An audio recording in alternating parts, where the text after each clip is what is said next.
The purpose of this video is to introduce you to a particular mode and method of Talmud study. What I'm going to do is show you a particular approach which I find inspiring and useful, and I hope you will too. In my experience, this way of learning, after a little practice, can address some specific issues around Talmud study that often lead to confusion and bewilderment. Let's have a look at a page of Talmud. Here we go.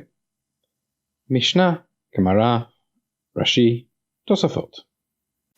In this approach to the text, we're not going to be making any use of Rashi or Tosafot, so no disrespect to them, we're going to take them away. There, that will help us focus on the text of the Talmud itself. And while we're at it, let's make it a bit bigger too.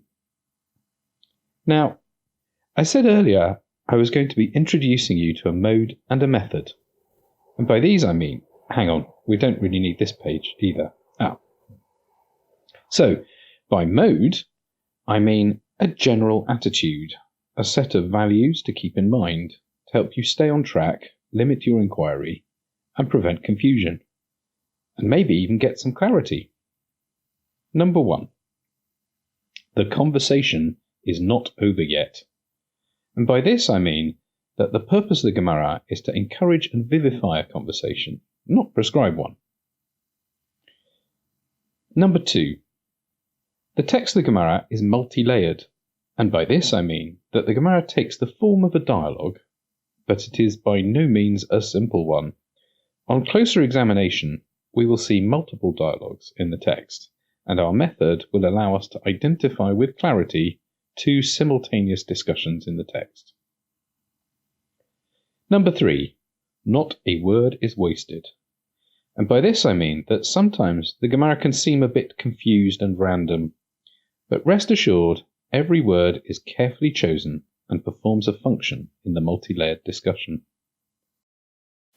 Okay, so the page we're looking at is 75b of Masachet Bava Metzia, the very beginning of the 6th perek, Hasocher et ha'umanim. The Mishnah is actually at the bottom of the previous page, here, and reads, Hasocher et ha'umanim vechata'u ze et ze, en lahem ze al ze elet haramot. He who hires skilled workers and they deceive one another, they have only a dispute with one another.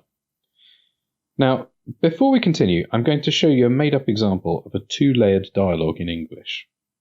When you see how this works, you're going to understand more easily how we're going to unpack the Bavli when we get there. Here we go. What you can see here is two sides of a discussion between two characters. One character is depicted on this side, and the other is on this side. Now, I'm going to go through the discussion with these two characters. My favourite colour is turquoise. Wait, last time we spoke, you said it was blue. No, I pointed at part of the sky which was particularly turquoise to show you. Everyone knows the sky appears blue. It's like people say, why is the sky blue? And at the time, I would have called that sky turquoise. What's the difference? Isn't turquoise a kind of blue anyway? Look at the dictionary. It says blue-green, so turquoise is green, a bluish green. I don't see how that's true. I hear that. On the face of it, we can see this as a slightly Talmudesque discussion of the nature of the colour turquoise. Is it blue? Is it green? Who cares? But on further examination, we're going to find a much more interesting conversation as if hidden in the text. To do that, first we're going to have to be really clear about the dialogue that we can identify at the surface. We can already see that each side of this conversation has a particular opinion, and that they're pretty much sticking to it. If we examine this side, we can see that this character seems to say blue a lot. Last time we spoke, you said it was blue. The sky appears blue. Why is the sky blue? Turquoise is a kind of blue. And here he says, I don't know how that's true, in response to the notion that turquoise is a kind of green. So, Blue, blue, blue, blue. True. However, on this side of the conversation, this character doesn't believe that turquoise is a kind of blue, and is quite sure that their favourite colour is a kind of green. So the character on this side of the conversation is on the side of green. He says, turquoise, turquoise, turquoise, green. So he is in direct opposition to this character, who considers that this character's favourite colour is a kind of blue, and he's going to try his hardest to prove it to the person whose favourite colour it is that we're actually talking about. Nevertheless, there is something much more interesting taking place in this conversation. Now, what we're going to see is that there is a second, completely different conversation in the text that isn't immediately obvious. So, not only do we have the ideas of blue and green turquoise going on in this conversation on the surface, but there is another dialogue within the conversation. So, if I highlight every time that someone in the conversation mentions speaking or verbal communication, let's see what we get. So, my favourite colour is turquoise. Wait, last time we spoke, you said it was blue. No, I pointed at part of the sky which was particularly turquoise to show you. Everyone knows the sky appears blue. It's like people say, why is the sky blue? And at that time I would have called that sky turquoise. What's the difference? Isn't turquoise a kind of blue anyway? Look at the dictionary. It says blue-green, so turquoise is green, a bluish green. I don't see how that's true. I hear that. Okay, so we can see that in the conversation is the idea of verbal communication. In opposition to that, we can see also in the conversation the idea that how things appear, what things look like, is important. The sense of sight is mentioned as opposed to the sense of hearing. So let's see. My favourite colour is turquoise. Wait, last time we spoke, you said it was blue. No, I pointed. You see, this is communicating visually at part of the sky, which was particularly turquoise to show you. Everyone knows the sky appears blue. It's like people say, why is the sky blue? And at that time, I would have called that sky turquoise. What's the difference? Isn't turquoise a kind of blue anyway? Look at the dictionary. It says blue-green, so turquoise is green, a bluish green. I don't see how that's true. I hear that. Okay, so then maybe we can highlight this conversation to break up the text to make a different conversation. Okay, so let's say that my favourite colour is turquoise is indeed an entire statement on the side of the visual. Then this statement, wait, last time we spoke, you said it was blue, seems quite clearly to be about verbal communication. So we can highlight this statement like this. No, I pointed at part of the sky, which was particularly turquoise to show you. Obviously that's about the visual. Everyone knows the sky appears blue. Aha, now in this statement we've got a bit of a problem in that it seems to mention both the visual and the verbal. So let's break the statement up and say there's a full stop there. And then it's like people say, why is the sky blue? Oh, and look, this statement can just join nicely with the next one. And at the time I would have called that sky turquoise. What's the difference? Isn't turquoise a kind of blue anyway? Well, I'm not really sure how to assign this one yet. Let's see what happens next. Look at the dictionary. Oh, well, this statement also mentions both. So let's put the full stop there. And then we can take this back into the previous statement. What's the difference? Isn't turquoise a kind of blue anyway? Look at the dictionary.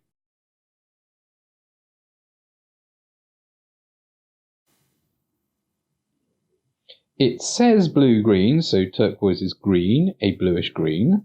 That must be highlighted like this. I don't see how that's true. That's obviously visual. I hear that. Okay, so now we can read this conversation in a radically different way than the way we did before. Let's read it. So I'll hold my hand here when I'm speaking as the character who is on the side of the visual, a person who considers how things appear to be is the most important thing. And I'll hold my hand here when I'm speaking as the character who considers that what we call things is more important. My favourite colour is turquoise. Wait, last time we spoke you said it was blue. No, I pointed at part of the sky which was particularly turquoise to show you. Everyone knows the sky appears blue. It's like people say, why is the sky blue? And at the time, I would have called that sky turquoise. What's the difference? Isn't turquoise a kind of blue anyway? Look at the dictionary. It says blue-green, so turquoise is green, a bluish green. I don't see how that's true. I hear that. So, what I've shown you with this exercise is how two completely different dialogues can be present in the same text of a conversation. One where the opposition is blue versus green, and another using exactly the same words where the opposition is visual versus verbal. Next, we're going to do the Gemara. That is, we're going to identify two distinct conversations in our text. So, let's start by getting the pshat of the Gemara straight. Hold on to your hats. I'm going to take you through pretty quickly. Our Mishnah said, "Hasocher et ha'almanim v'hatau ze et ze, en lahem ze azeh el hatarumot." He who hires skilled labourers and they deceive one another, they have only a disagreement with one another. As we'll soon see, the Gemara understands this to mean that there is a set of circumstances whereby someone might have been deceived into agreeing to the terms of a labour contract, and so have a legitimate sense of grievance against the one who deceived them, and yet have no legal recourse. They aren't entitled to anything more than an apology, and perhaps not even that. The Gemara begins, "Chazaru ze baze lo katani, ela hatau ze et ze, da'atu po'alim ahadadi." They did not teach they reneged, rather they deceived one another, meaning the workers deceived one another. That is, that the deception occurred between hired workers and not between a worker and the boss. Hechidami. To what is this similar? Show me the case, says the Gemara. Da'ama le ba'al habayit, zil oga li po'alim, va'azal ihu va'ateinhu. That the boss said to his agent, "Go and hire for me some workers," and this one, the agent, went and deceived them, the workers. Hechidami. To what is this similar? Show me the case in a bit more detail. I da'ama le ba'al habayit ba'arba, va'azal ihu amar lehu betlata, taromit mayavitte, savu v'kabil. If it were that the homeowner had said to his agent to hire for 4 zuz, and this one, the agent, went and said to them, the workers, 3 zuz, what complaint would they have? They considered and accepted. So this can't be the case legislated by our Mishnah. There may indeed have been some deception, but in this case at least, not even a legitimate sense of grievance. This must mean that our Mishnah wasn't referring to a situation where the boss said he would pay more than the agent did. Perhaps it's just the other way round. If it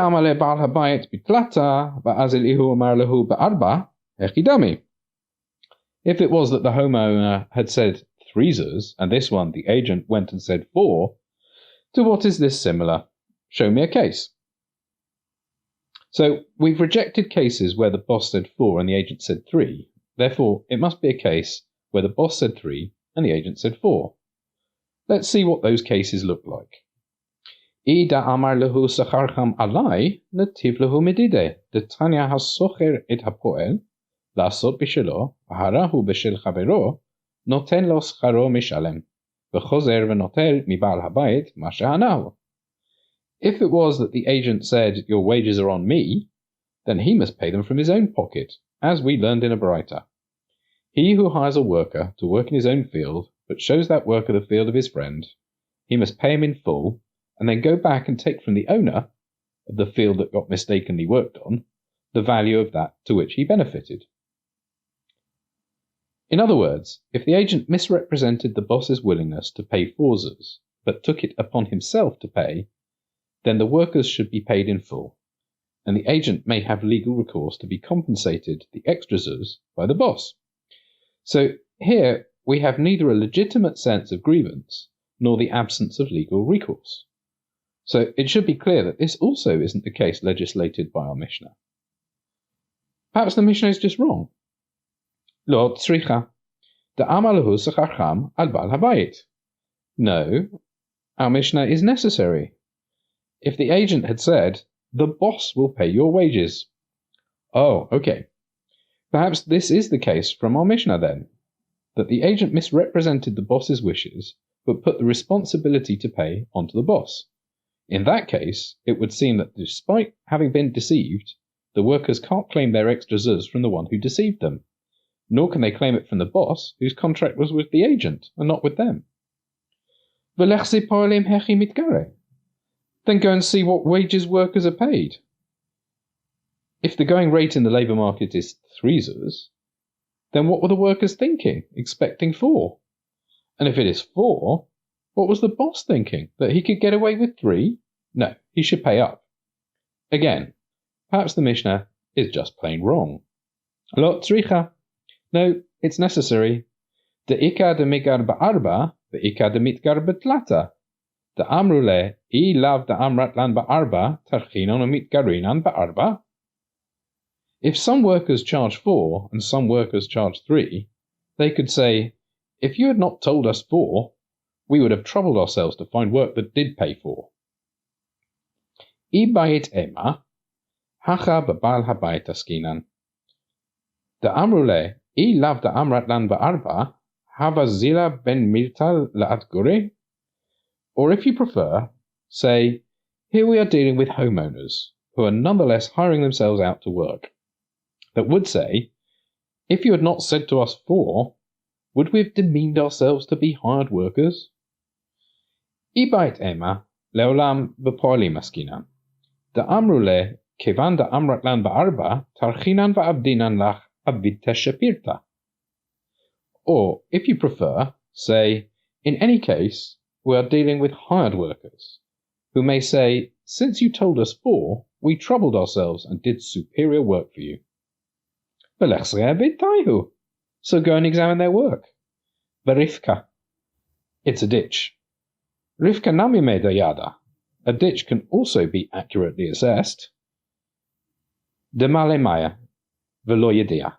It's full of water, and you couldn't possibly know. The Gemara continues, but for our purposes, we can stop here for the time being. Okay, so I can quite easily lay the text of the Gemara out as a dialogue at this point. A dialogue between two people, one who is challenging the Mishnah and one who is supporting it. That's essentially the nature of the pshat here. Here you go. So this character is supporting the Mishnah, this character is challenging it. I'll dramatize the text a little to illustrate the nature of the dialogue. מתניתין, הסוחר את האומנים והתאו זה את זה, אין להם זה על זה אלא תרומות. חזרו זה בזה לא קטני, אלא התאו זה את זה, דעתו פועלים ההדדי. היחידמי, דאמה לבעל הבית זיל, אוגל לי פועלים, ואז אל איהו ועדינו. היחידמי, אי דאמה לבעל הבית בארבע, ואז אל איהו אמר להו בתלתה, תרומת מעביתה. סבור וקבל.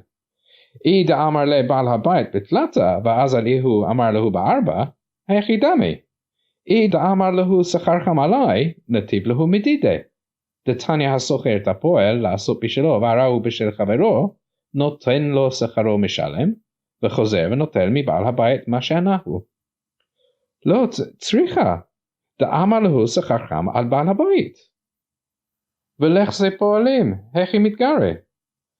לא צריכה, דאיכא דמיגר בארבע, ואיכא דמיתגר בתלתה. Da'amra le ilav da'amrat lan ba'arba, tarchinan umitgarinan ba'arba. Ibait ema, hacha ba'ba'al habayit askinan. Da'amru le ilav da'amrat lan ba'arba, havazila ben milta lad gure. Ibait ema, leolam b'poalim askinan. Da'amri le, kevan da'amrat lan ba'arba, tarchinan va'avdinan lach avid tashepirta. Velech se avid taihu. Berifka. Rivka nami medayata. De male maya below yedia. So, the pshat of the Gemara takes the form of a dialogue in which one character is less than convinced that the Mishnah means what it appears to mean, and the other character is ready to defend the Mishnah by providing increasingly specific information about the only circumstances in which the Mishnah applies. But what else might be going on here? There is a very useful tool which we can use to break open the pshat and see what lies beneath, and that tool is ibait ema, if you prefer, say. If we look at an ibait ema, it's always going to be suggesting an alternative answer or reasoning to that which immediately preceded it. To me, it's always a flag for seeing what the underlying opposition in the Gemara is. What I mean by that is that on either side of the phrase ibait ema, we will see clearly stated what the opposition is, and from there we can work back or forward to put the rest of the sugya into context. Let's look at this one.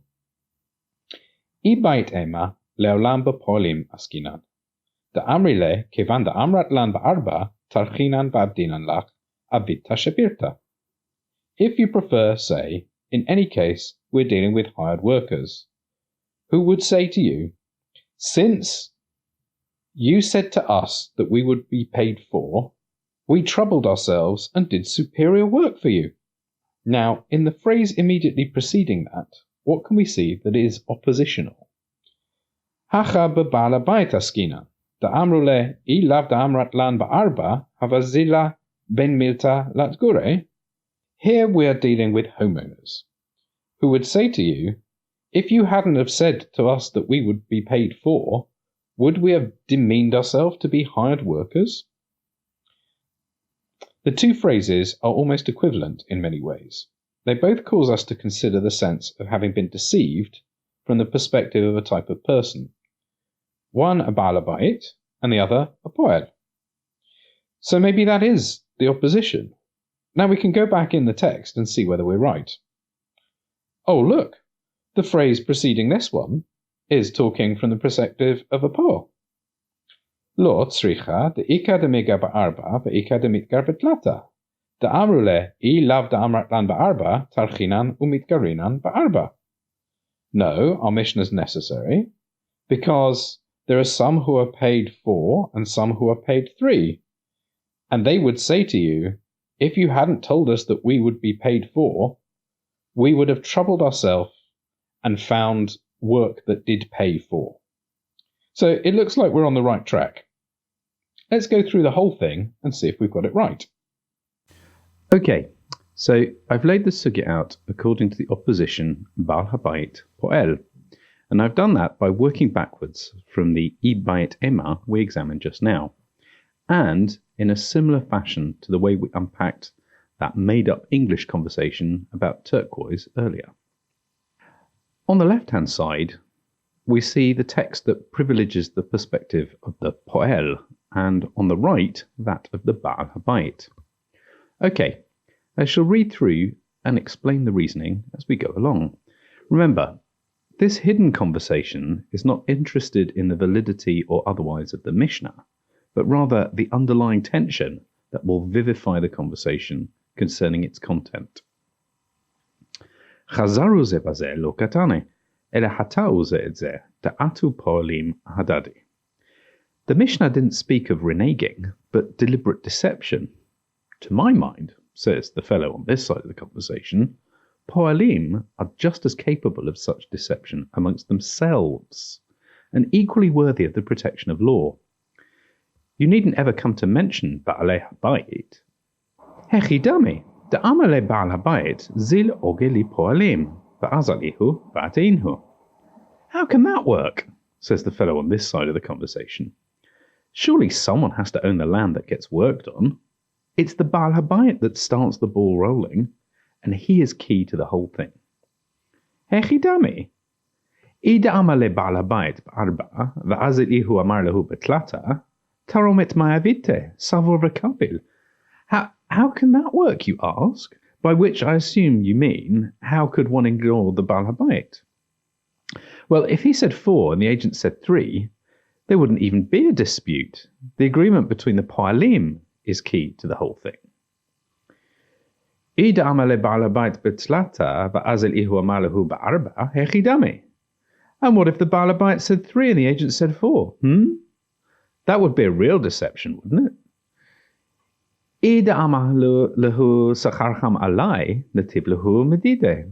Detanya hasocher et hapoel לעשות בשלו, והרע הוא בשל חברו, נותן לו שכרו משלם, וחוזר ונוטל מבעל הבית מה שנענו. Well, if the agent took it upon himself to pay, then he would clearly have to do so. The actions of the Baal Habayit don't even figure. לא צריכה, דאמר לו שכרכם על בעל הבית, ולך זה פועלים, הכי מתגרה. No, you've got it all wrong. If the agent says the Baal Habayit will pay, then indeed he would.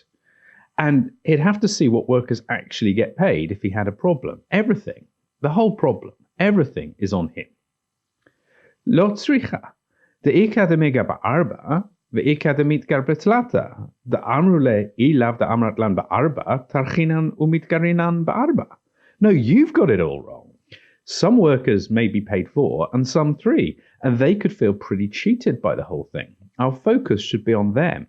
I care not for the feelings of a rich man who might lose a zuz here or there. Ibaidema, hacha b'Baal Habayit askinan, da'amru le, ilav da'amrat lan ba'arba, havazile ben milta la'at gure? Well, if you like, let's say the hired workers were themselves Ba'alei Habayit. They might feel pretty cheated by the whole thing too, lowering themselves for the sake of a badly needed zuz, which they've now lost out on. Just because they own property, it doesn't mean they don't have to be careful with their money. Ibayit ema leolam b'poalim askinan. Da'amru le kevan da'amrat lan ba'arba, tarchin va'abdinan lach arvita shepirta. One might equally prefer to say that the poalim have been caused to lower themselves, doing superior quality work, only to have their skills and efforts demeaned once again by a powerful landowner who holds their livelihoods in his own money bag. Well, one could examine their work and see if they are really entitled to their zuz from the Baal Habayit. It is his money after all. Berifka. They dug a ditch, they said it's worth 4, their work should be honoured. Rivka nami medayara. I say again, examine their work. Why must the Baal Habayit always lose out? Demalemaya velo yedea. And I say again, so what? They are people of honour, value and honour their work according to how they think it should be valued.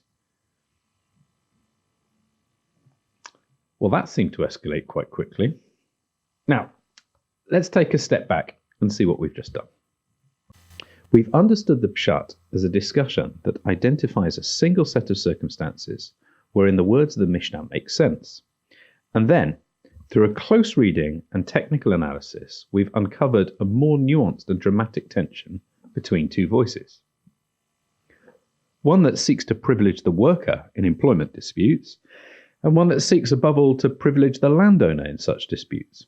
In this way, we can see with clarity that the Gemara forces us to be aware that there is a constant tension between capital and labour in every discussion of employment law. This in turn should play out for us in a number of ways. Firstly, one side or the other of that tension should not sit well with you instinctively. I myself live in a broadly socialist society, where it seems natural to privilege workers at every turn, taking a strong moral position that hired workers are relatively powerless in their negotiations with capital, and the law should always move to correct that imbalance. But what of the landowner's obvious right to his money? The law can't just come and appropriate his cash just because we feel sympathy for those who own less.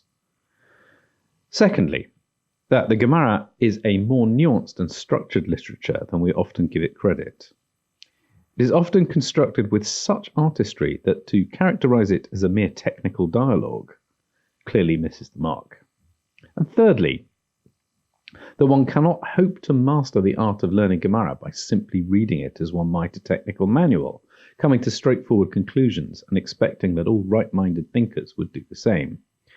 Nonetheless, with tools and practice, one may come to understand its wisdom with some measure of clarity.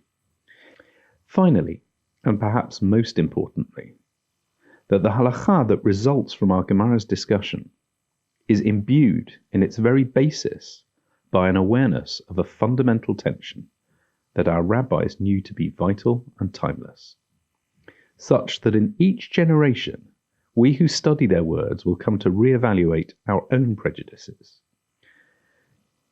Thanks for your time in learning this sugya with me. I hope it's been entertaining and useful. Bye.